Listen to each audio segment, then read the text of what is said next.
Lies of P Overture is DLC for the 2023 smash hit that was surprise released on June 6th. I was feverishly Google searching for a release date in the months beforehand, so I was shocked to open up social media one day and discover that it's just out now. This was a crazy choice by the developers that actually has some gameplay implications that we'll get into later, but who am I to complain about brand new Lies of P content for me to sink my teeth into? First of all, I want to acknowledge that I already made a video on the base game that you can check out. Or perhaps you shouldn't because it's not great. I stand by most of my criticisms, but I think I should have framed them better. I made my critiques of the level design out to be this massive game-breaking problem, but in reality it's just an aspect of the game that I thought could have been better, and maybe a little bit more creative. Secondly, I did not give enough praise to the enemy design. I think I had maybe one line saying the enemies were good, but no, the enemies are really good, and the enemy variety is also great. My opinion of this game has always been highly positive. It's hands down the best Soulslike not made by FromSoft that I've ever played. It's only when you compare certain aspects of it directly to FromSoft where you might be able to spot some weaknesses. I went into this DLC with very high expectations. It's been cooking for a while after all, and the DLC in Souls games is usually the best part of the game. Would Round 8 be able to prove once and for all that they're able to go toe-to-toe with the industry goats? I won't leave you in suspense for any longer. The DLC is very good. If you enjoyed the base game, then this is a very easy recommendation. Overture is $30, making it half the price of the base game.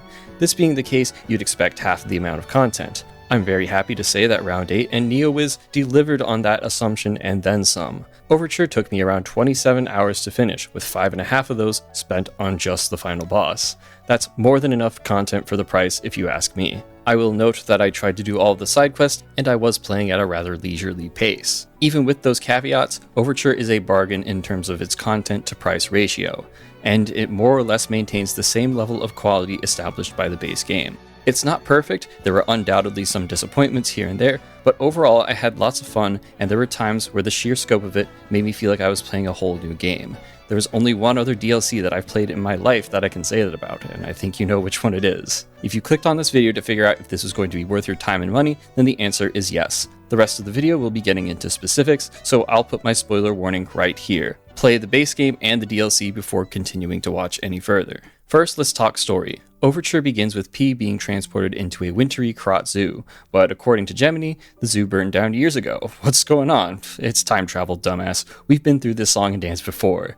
Overture is a prequel DLC set before the events of the main game. The DLC centers around Leia, the legendary stalker who is only alluded to in the base game. She's trying to save Romeo from the clutches of Arlecchino, a bloodthirsty serial killer puppet with a penchant for annoying rhymes. I was initially not that invested in the story, but by the end I was surprised at how much it got to me. Leia's desperation is apparent throughout. You know pretty much from the start that things aren't going to end well, but it's still so sad to watch the events unfold. It's like a slow-moving train wreck. The moment that affected me the most was seeing Romeo's mutilated arms at the start of the Rose estate, and Leia's reaction to it. It's just like, damn. The game knows it too, since the combat challenges right after this are very simple so as to give players the time to just process all of it.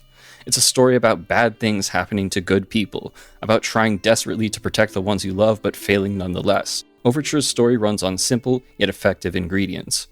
Arlecchino ends up being one of the most detestable characters I've ever encountered in a video game. That's one way to motivate players into clearing his brutally difficult boss fight.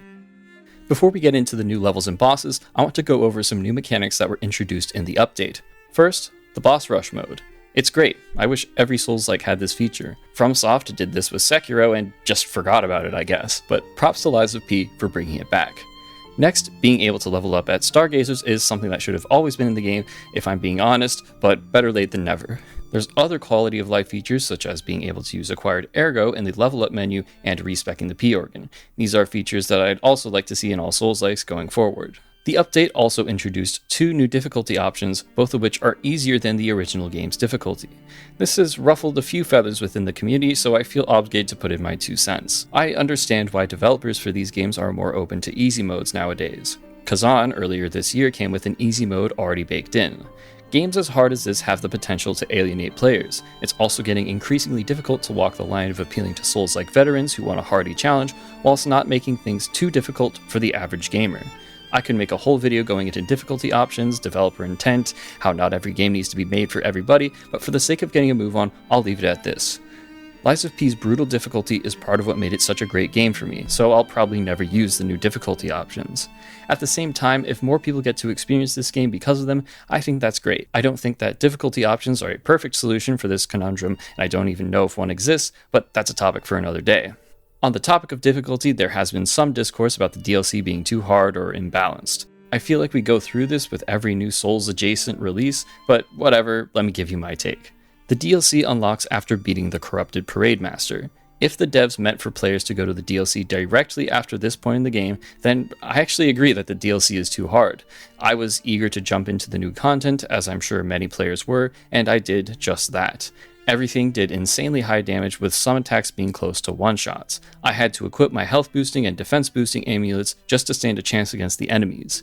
Just beating 3 dogs was a challenging endeavor. I had to lock the fuck in like I've never locked in before. Seriously, these fuck-ass enemies were harder for me to clear than all the bosses in Dark Souls 1. I had to bail on the DLC for a while after the Croc boss, since the high difficulty was leading me towards a less fun playstyle. Parrying is the riskier defense option after all, but more fun than dodging if you ask me.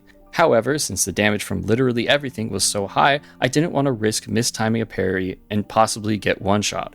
Also, I just didn't want to spend 10 years trying to clear the DLC, so I went and finished off the base game up to Laxasia before coming back. With more levels under my belt, I no longer had any issues with the difficulty. It was still brutal and I died a lot, but it was more manageable and more fun. It was just right. I think this problem could have been solved if the DLC was inaccessible for just a bit longer in the base game's runtime. There's actually quite a bit of game left after Corrupted Parade Master, which means more levels. I guess it would have been more annoying for players who didn't have a save file ready to go, since that's more of the game they would have to play before getting to the new stuff, but that could have been avoided by simply not releasing the DLC completely out of the blue. Still a wild choice, but I suppose there's little point in complaining about it now. What's done is done. Let's get into the real meat of Overture.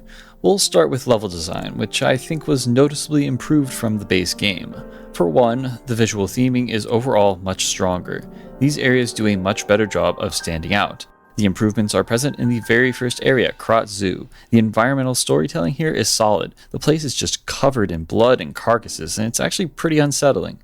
This is kind of the idea behind this game in the first place. Take something innocent or family-friendly, i.e. Pinocchio or going to the zoo, and make it dark and edgy and gross.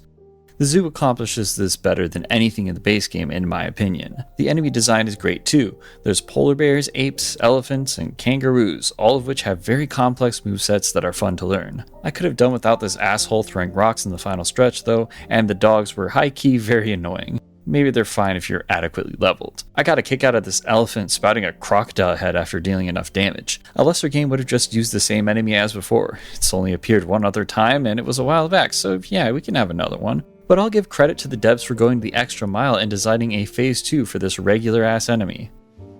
The greenhouse is up next. The level is populated by these dancing puppets who actually have pretty tough movesets. I struggled against this enemy type quite a bit until I realized that being aggressive will work out in your favor more often than not. It's an interesting dynamic. They can be stun-locked to death if you get the first hit, but can be very dangerous if you don't kill them fast enough. There's also versions of this enemy that shoot projectiles, and we've also got alchemists returning from the base game. It's a cool area and I like the visual theme, but it doesn't feel nearly as fleshed out as the zoo. That might not be a bad thing though, since there's less time in between bosses, especially since, spoiler alert, I was not too impressed by the Croc boss. More on that later when we talk about bosses. It might actually be better for the pacing of the DLC to have a much shorter than average level. Still, if this level was properly fleshed out and leaned harder into its verticality, I think it had the potential to be something really special. As is, it's just decent. I also think that the loop right before going up to Marchiona's room is annoying. Both my R1 and R2 bounced off the railing and ceiling respectively. The bonks here were pretty absurd. The carnival was one of my favorite areas. I enjoyed the visual theme quite a bit, but there are also carnival games playable by inserting coins, and they have prizes too. It's so charming. This is the kind of thing I wanted more from the base game. The visual theme is strong, we've got unique mechanics, and the enemies are great too. All 3 of the mini-bosses were challenging and memorable. The unfortunate thing about this one though is that there's no boss. Once you obtain the key from the carousel, the level just kind of fizzles out, having no real climax. I think that a giant puppet boss in the vein of Scrapped Watchmen, Fuoco, or Phase 1 Romeo would have fit right in here.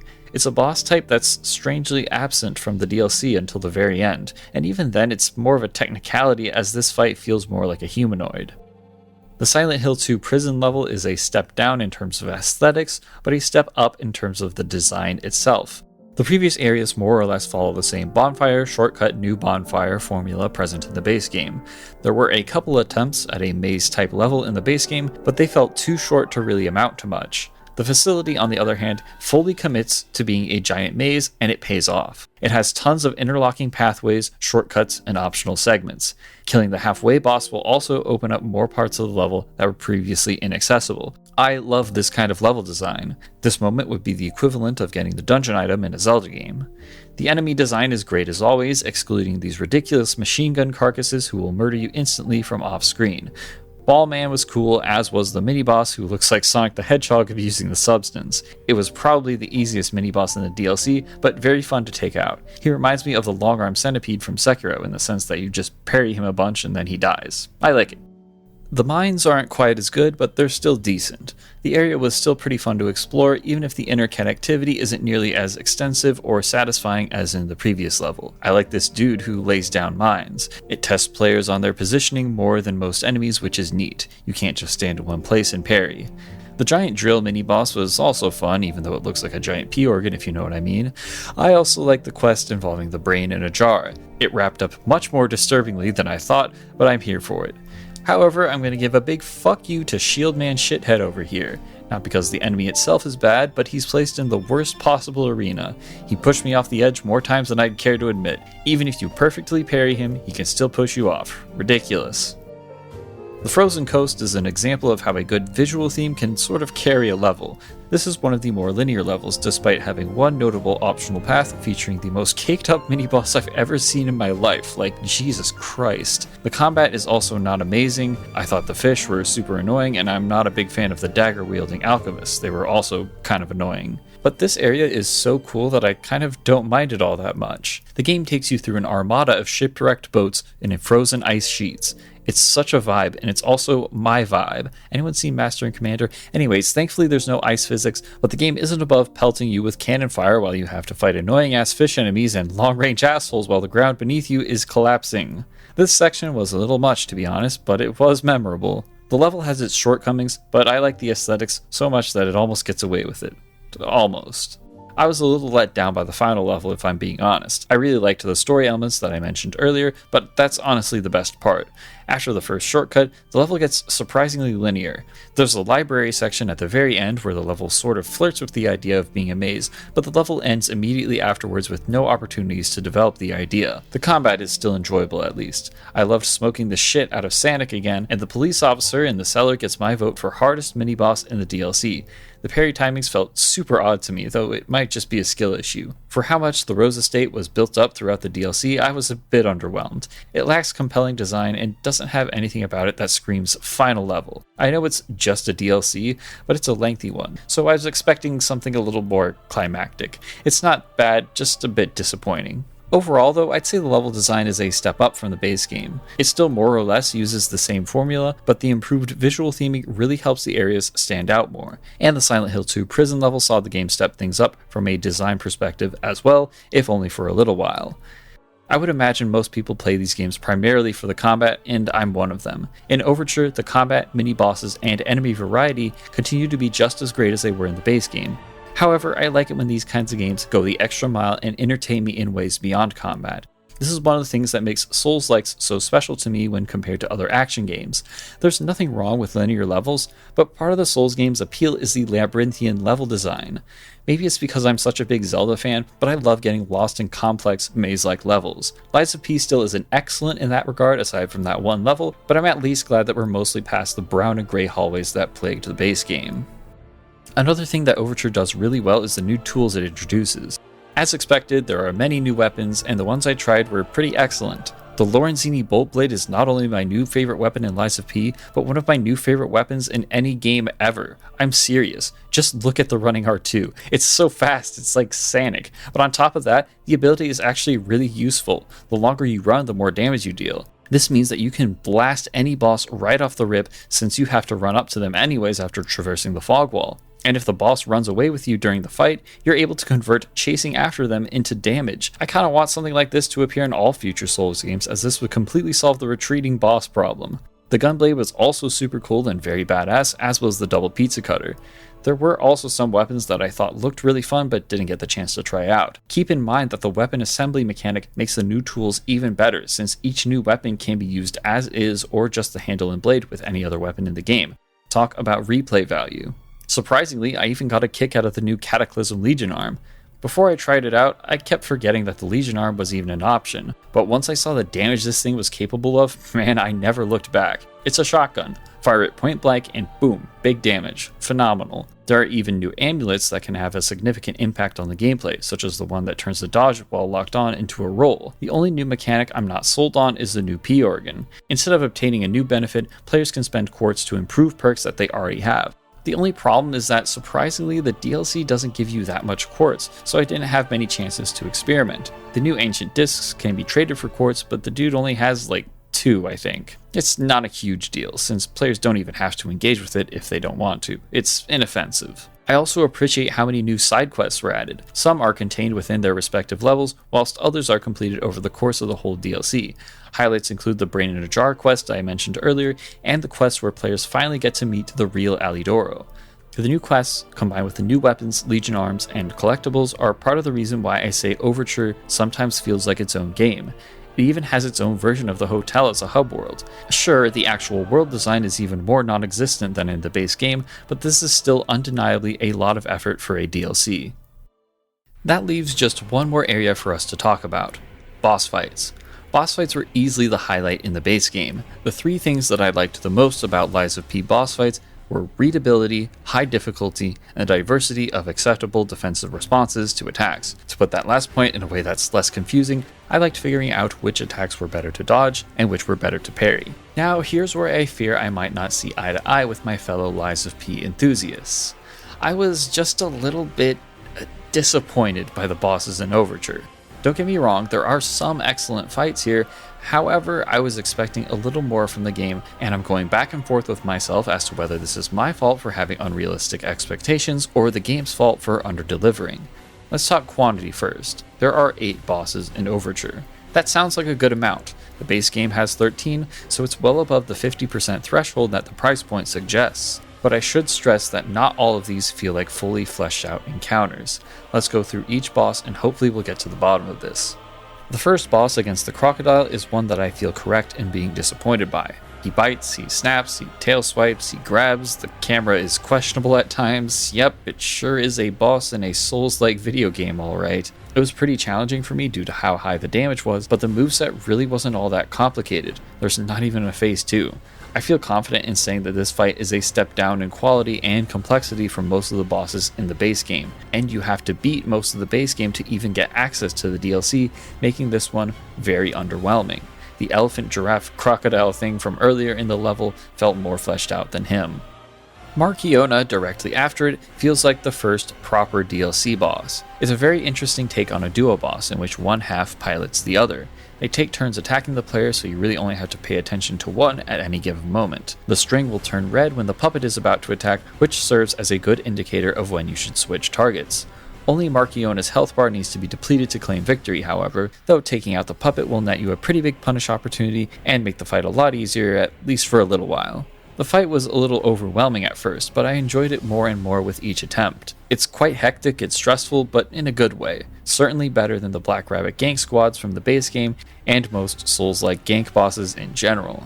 They will occasionally do some coordinated attacks, and it's low-key pretty annoying, but for the most part, you only have to pay attention to one half of the boss at a time. I really like Marchiona's moveset specifically. It feels good to parry her balls, and dodging through her spinny attack will get you a pretty big punish. Her rain attack is cool since it helps you more than it hurts a lot of the time. Just mash L1 for a ton of stagger damage. I also really like the phase 2 combo. It's a punishing series of attacks, but with mindful positioning, players can get a pretty big punish themselves. I love attacks like these. Really great fight overall. Veronique is the next boss.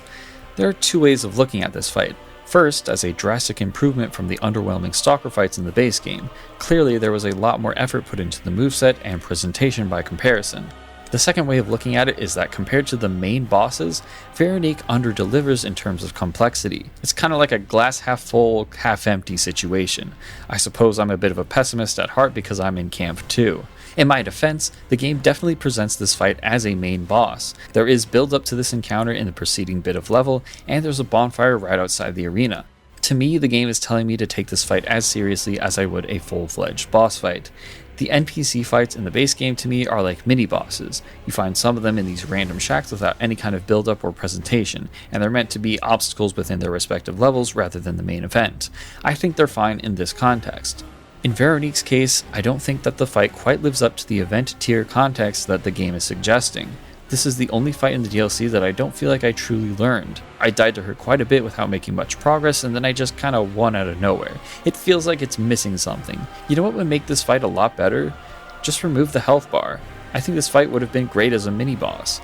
Hell, in a lesser game, this could absolutely pass as a full-on boss fight, but because the standard for boss quality set by the base game is so high, Veronique feels below par. It's like going to a fancy Michelin-starred restaurant and being served a grilled cheese sandwich.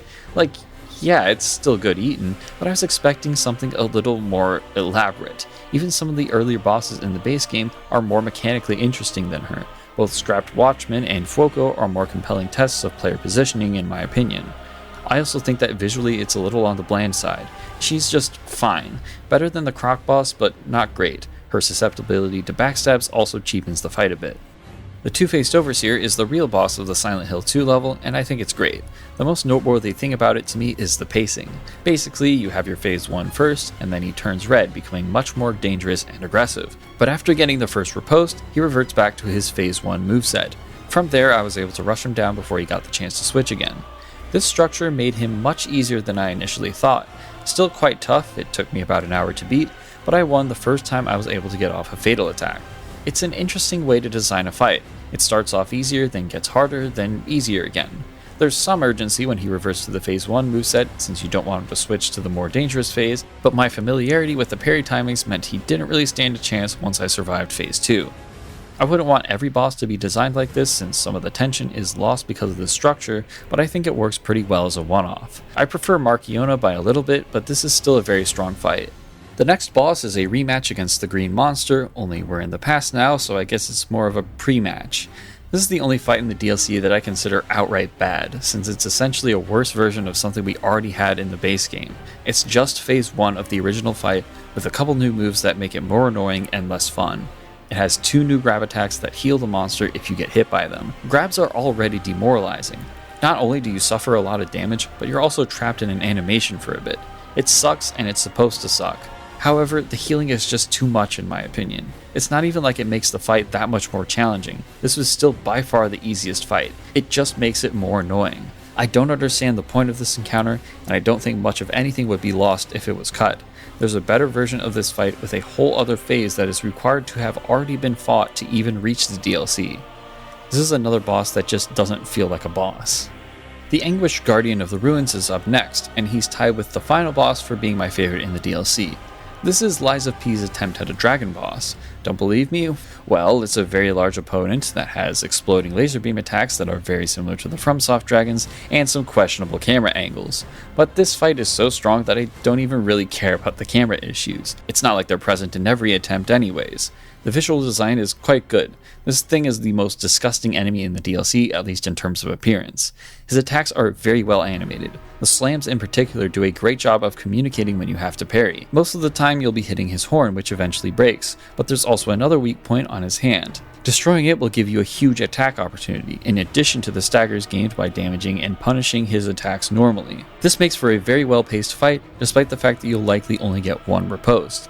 I also love how the phase 2 builds on the phase 1. It's here that he gets his lasers as well as shockwaves to go with his lance attacks. There's also a cool cinematic when you finally earn your stagger, which was a pleasant surprise.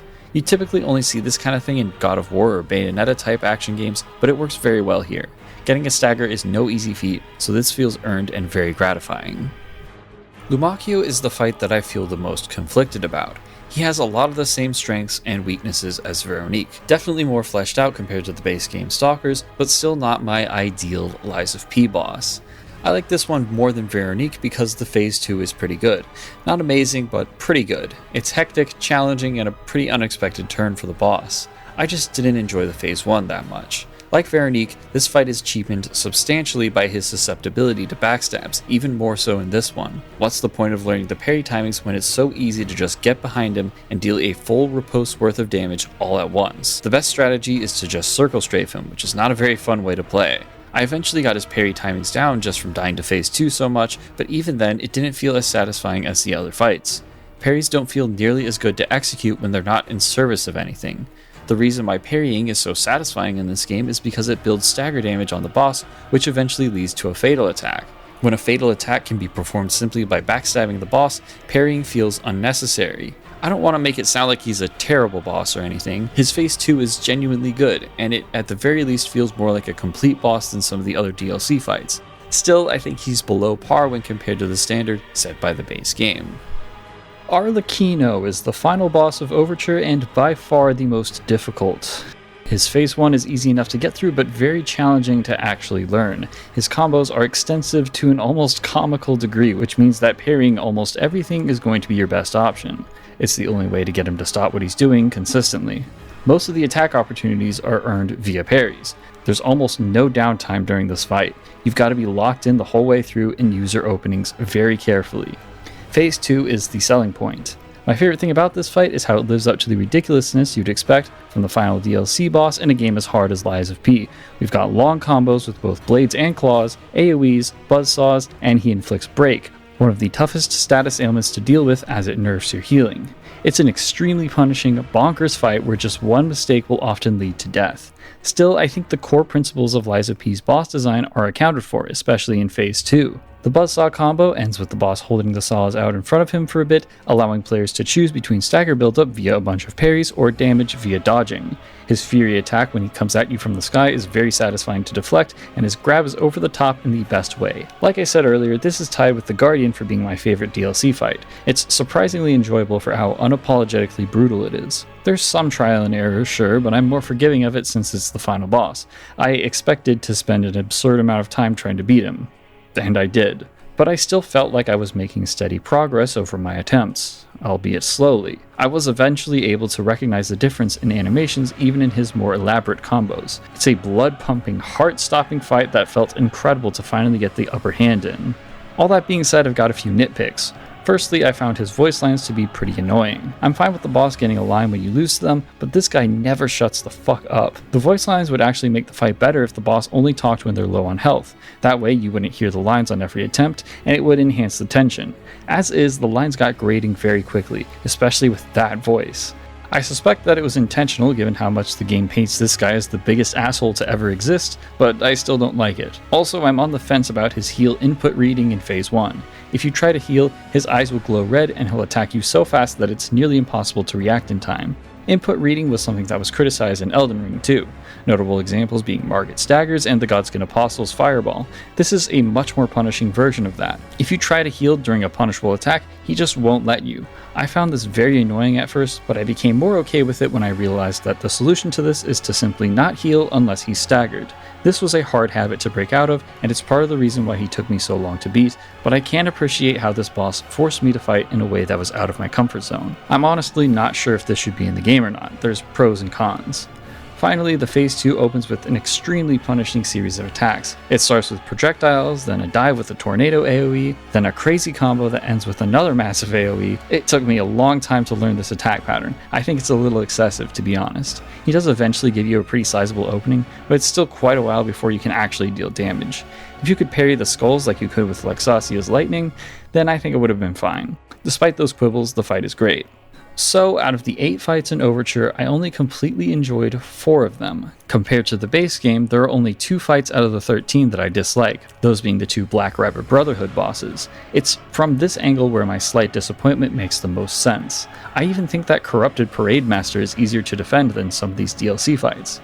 Sure, it's a reskin of the first boss, but A, it's been ages since you fought him. B, while you could say that the decay attacks and added enemies don't fundamentally change the fight, they are still additions. The green monster refight is a subtraction. And C, he's sandwiched between two brutally difficult boss fights that took me well over an hour to beat on my first playthrough. Having one that you just kind of breeze through is better for the pacing of the game if you ask me. Having said that, I also don't want to make the same mistake that I made in my original video, that being making a mountain out of a molehill.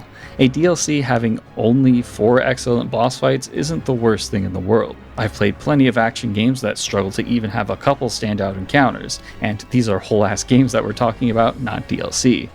It's only because the fights were so strong in the base game that Overture feels lacking by comparison. I hope that puts some of my critiques into perspective. So, after writing and recording most of this script, I discovered that half of the DLC bosses we talked about do not appear in the boss rush. Coincidentally, it's the 4 fights that I was not crazy about. This choice both weakens and strengthens some of my arguments. It weakens them because I made a big deal about some of the bosses not feeling like bosses. And, well, the game agrees with me because they're not even in the boss rush. So apparently I was wrong to judge them as main event bosses.